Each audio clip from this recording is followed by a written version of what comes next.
Et salut les gens! Aujourd'hui, je vais te présenter 4 bacs jardinières en bois de plus ou moins 80 cm de haut. Et attention, toujours avec de la récupération. Alors si t'es intéressé, va à la suite!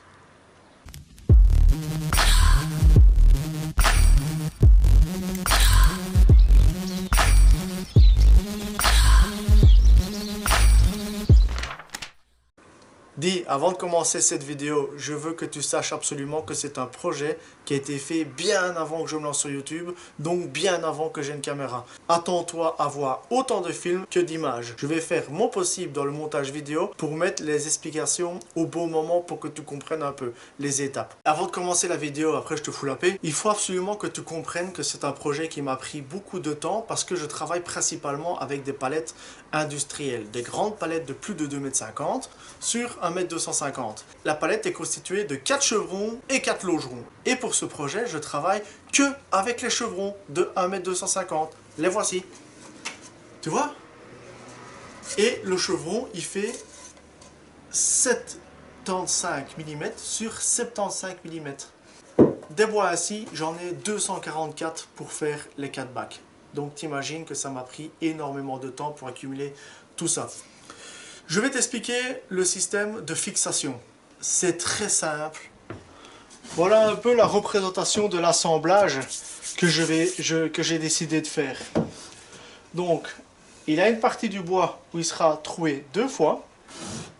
L'autre bout qui lui justement sera celui-là sera troué une fois. Et ça c'est le montant qui lui, je n'ai pas eu le temps de le faire pour la représentation, mais qui sera troué ici et ici. Comme ça je pourrais fixer ici pour pénétrer dans ce bois là, visser ici pour pénétrer dans ce bois là. Ce qui veut dire que l'ensemble sera tenu une fois, 2 fois, 3 fois, 4 fois, 5 fois. T'imagines 5 fois pour un seul côté. Donc voilà un peu les vis. Donc ce sont des vis de 100 par 5. Donc vous vous rendez compte que vous vous rendez compte? Si je fixe ici à ras, ça ne pénètre que de 25 cm. C'est pas fameux. C'est pour cela que j'ai décidé de faire des pré-forages de diamètre 15 pour pouvoir après passer l'embout de ma visseuse. Et à l'intérieur, ça s'arrête plus ou moins à cette distance-là. Ce qui veut dire que tout le pas de vis sera donc dans ce bois-ci et sera tenu uniquement par ça.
Et j'ai fini! Ouais, j'ai la banane. À la base, il faut savoir que moi, la peinture, ça fait 2. J'adore tout ce que tu veux en bricolage, mais la peinture, si je peux éviter, bref, des fois, il n'a pas le choix. Ici, les 244 bois qui sont derrière, c'est pour aller dehors. C'était évident que je devais faire une première couche. Parce qu'une fois dehors, une fois que ça va être monté, les bois, l'un contre l'autre, entre eux, si tu n'as pas de protection, au moins une couche minimum, ben ça risque de pourrir après quelques années. Et moi, j'ai pas envie de taper là, tout ça, juste pour 2-3 ans. Moi, j'espère que ça va voler 10-15 ans pour être tranquille. Alors maintenant, je vais passer au montage. Je te dis à tout de suite.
Bon, le coup de la batterie, je pense que on te l'a jamais fait. Hein. Et ben voilà, moi je te le fais. Par contre, pour te rassurer, c'était la dernière étape. C'était le montage, du moins la fixation des rebords. Tu as vu que j'en ai monté 2, ben voilà, il en restait 2 autres, donc 2 sur 4 finalement, ben tu imagines le principe, c'est toujours pareil. Par contre, concernant la terre, tu as vu sur la vidéo que les bacs étaient remplis tous les 4 de terre. Je n'ai pas voulu le filmer parce que pour remplir des bacs de terre, ben, il n'a pas 36 000 solutions, c'est chacun sa méthode. Donc moi sur ce, ben, je vais tout doucement te laisser parce que la vidéo est terminée. Par contre, reste quand même jusqu'à la fin de la vidéo parce que maintenant tu vas voir le résultat avec 2-3 photos. Et sur ce, ben, je te dis à la fois prochaine. Allez, ciao ciao.